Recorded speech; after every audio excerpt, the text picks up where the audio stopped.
Well, One Trunk Theater is on a quest to search for the future as these school days are winding down. The Winnipeg Theatre Group's latest show, The Future Finders, is connecting with children at a local school as they decide what the future holds together.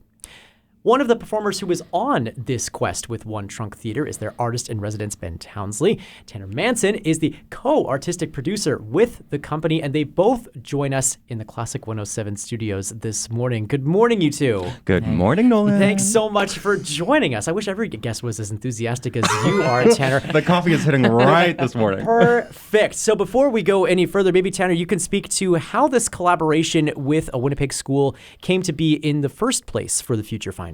Yeah, for sure. So we're working with École Provence with a bunch of grade ones, 6 to 7-year-olds. And the conceit started when Andrea Sardis and Gwendolyn Collins, the other two co-artistic producers of One Trunk, had this idea we've worked with youth before as like brilliant collaborators and workshopping new material with them.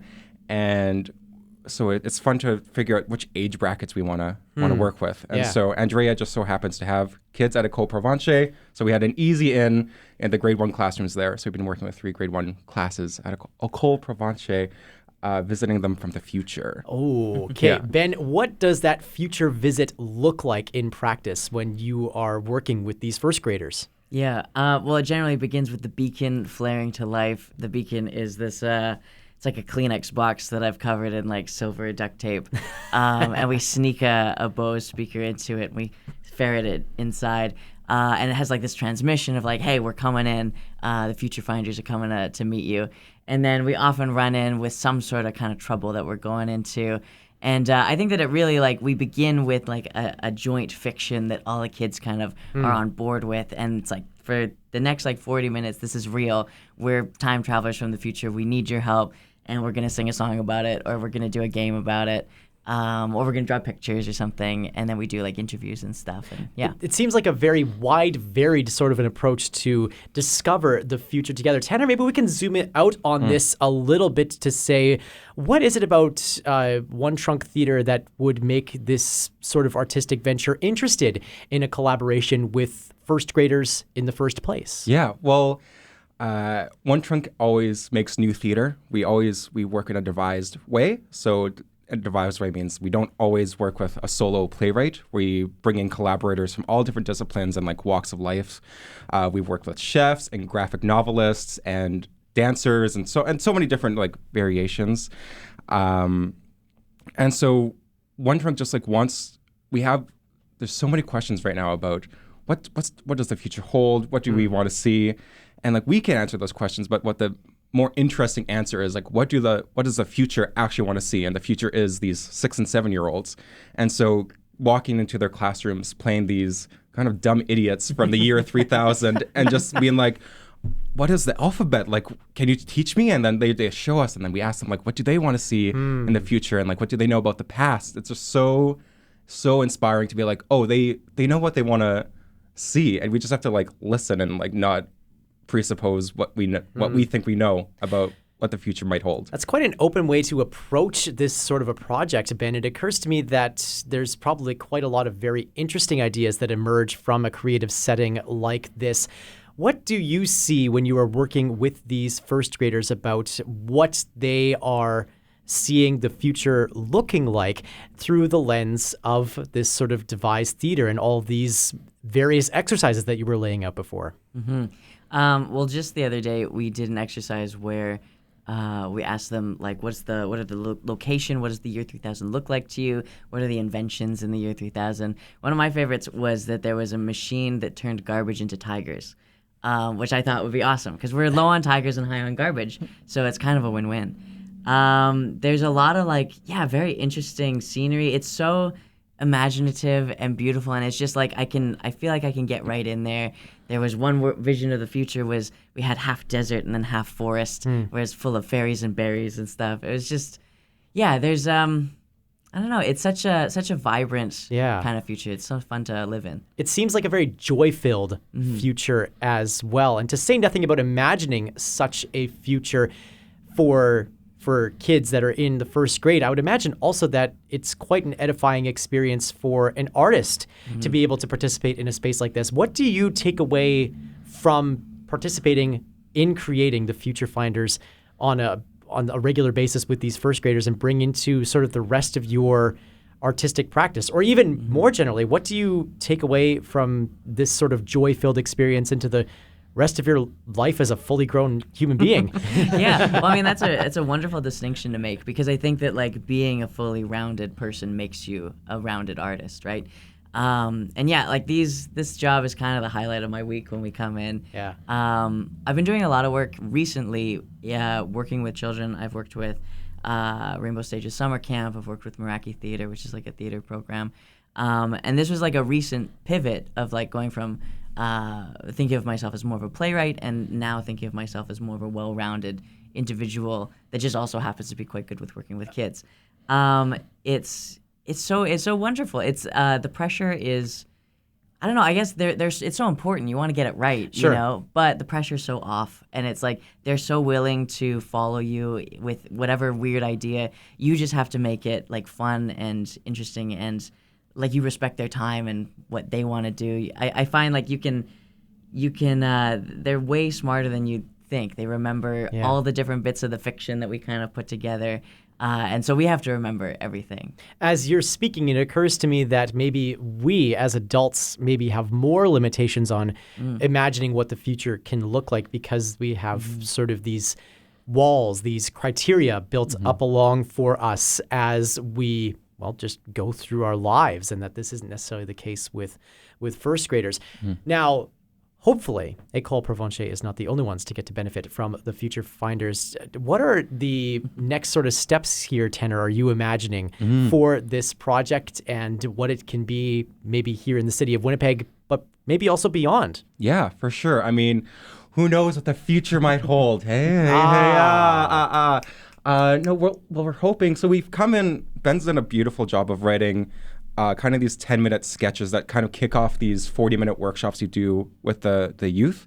And then a part of it is we interview and do research with these kids in like different ways. Sometimes it's like we write down questions, or sometimes it's like getting up on our feet and being like, what do you want to see, and what do bees look like in the future to you, or what have you, or you're drawing pictures.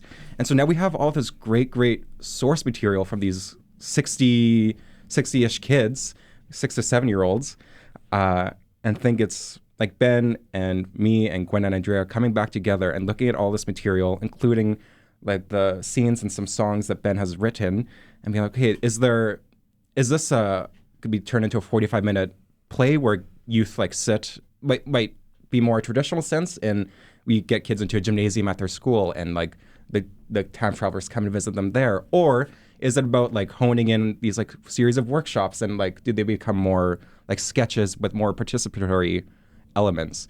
Like, it's just curious of, we're not presupposing any answer quite yet, just because we want to, I think, sit with it and see what's exciting us, because in all the work that One Trunk does, we come in with like questions and like, what else can theater be?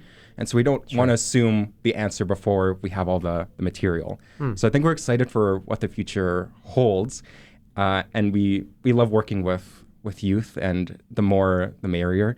And so we'd love to travel to different regions in Manitoba. One Trunk is quite integrated into the pathways and river waves of rural Manitoba with various collaborations. So to bring some of this work to our rural locations in Manitoba would be so lovely. And maybe, who knows, across Canada, our time machine is cheap on gas, so we have a lot of miles to use. Yeah. Runs on garbage, perhaps the same way that your Tiger creator does. Yes.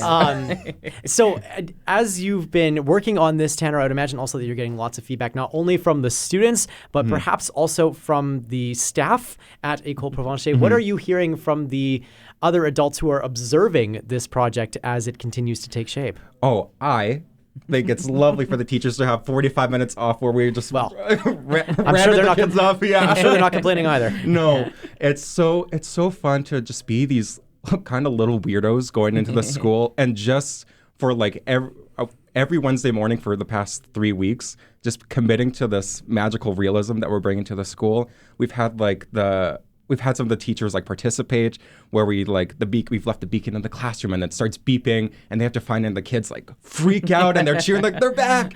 We've had the like secretaries in the office buzz into the classrooms. We're like, if you've left a green time machine in the parking lot, you're about to be towed. So just like getting everyone into the magic is so fun and beautiful ways, and just being these little weirdos in this school, it just brings us, and I think them so much joy. We've had parents come up to us also and say like, our daughter just talked about you at the dinner table all night last night, and like just like so stoked, and like yeah, it's pretty cool to just see this like little drop of magic that we're bringing to these. Like this school is so fun, and I think that's just like the awesome alchemy of like theater and live performance is like, oh, this is why we still do this, because it's like you can make little magic in like such easy ways. It's like sometimes it is just like putting a speaker in a Kleenex box and like hiding it, and like that's so magical to them, or being like pretending that you don't know any. Like sometimes we don't know what the future holds. Yeah. So like we're all on the same page there. We're on equal playing fields, and everyone is an equal collaborator in that sense, because nobody knows what's happening in the future. So we can all dream together. So it's pretty fun. Theater in its purest form. School days are running short supply these days with summer vacation about to start. Maybe I'll ask this question of both of you, and I'll start with you here, Ben. What do you hope that these kids take into their summer break from having participated in these workshops? That's a great question. I don't know. I guess session to session, I just hope that it's like this little bit of magic in a day. I always find as like the writer who's working, it both trying to like create a quote unquote show for the kids in that like 10 minutes, and also trying to create source material for us for the future is an interesting balancing act of like managing magic and like also having to do adult tasks and get things out of it. But for the kids, I hope that there's a summer or I guess a summer where time travelers came to their school, and I would like it to keep it real for them for as long as possible before they like start to figure things out. Absolutely. What about for you, Tanner? What do you hope that the participants take away from being a part of the Future Finders experience? Well, I hope they just continued having like imaginative play, and like that's so I yearn for the days of just like running around in like a park and like making up games and stuff with my pals. So I hope that it just like encourages them to like, oh, there's magic everywhere, and we don't like we can just be together and make some fun and make some magic together. This sounds utterly magical, and I'm so glad that I got to hear about it, and I think I can speak for the rest of our audience as well. Tanner Manson and Ben Thornsley from One Trunk Theater, thank you so much for telling us about the Future Finders. Thank you, Nolan.